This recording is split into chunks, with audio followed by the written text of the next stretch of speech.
Take a look at what we're seeing right now. It is very active, as you can see on the radar. We're hearing the thunder rolling here on TV Hill, as I'm sure some of you are watching at home. And that is a nasty looking line of storm. So when we see those really dark colors, they're showing very heavy rain, potentially hail as well. We're also seeing lightning in addition to some gusty winds possible. Potentially, I think we could see some severe warnings pop up, some severe thunderstorm warnings. We're also looking at flooding warnings thanks to the heavy rain. So, okay, this area here for Baltimore City and Baltimore County, the aerial flood warning, that has now been extended until 12:45. Other areas here also dealing with aerial flood warnings really through early tomorrow morning. For the most part, that flash flood watch is in effect.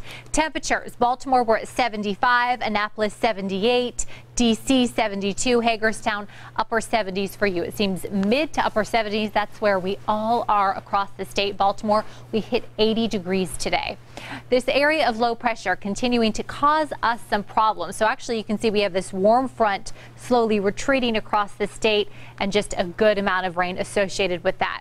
As we time it out, we're still looking at rain. Here we are tomorrow morning at 7 a.m. and we haven't gotten a real break from the moisture at that point. It continues throughout the day. There we are just around lunchtime.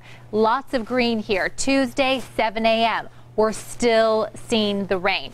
Tuesday, 7 p.m. So 12 hours later, still covered in rain. You can see that there are a few dry slots in there over the next few days, but generally we are looking at more and more rain tracking through. So the threat for flooding continues. At this point, it would only take 1 to 2 inches to cause flooding in Baltimore, in the area under that aerial flood warning, based on all the rain we've already seen.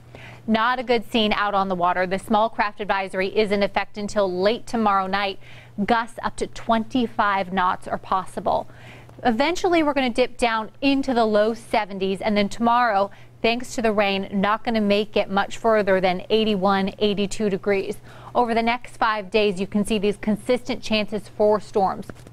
As we look to Friday, the rain chance there, it's not non-existent. It's down to 30%. And just a little preview of next weekend. Saturday, I think a 30% chance for rain. Sunday, 40. But we're looking at continuous storms, continuous potential for some heavy downpours.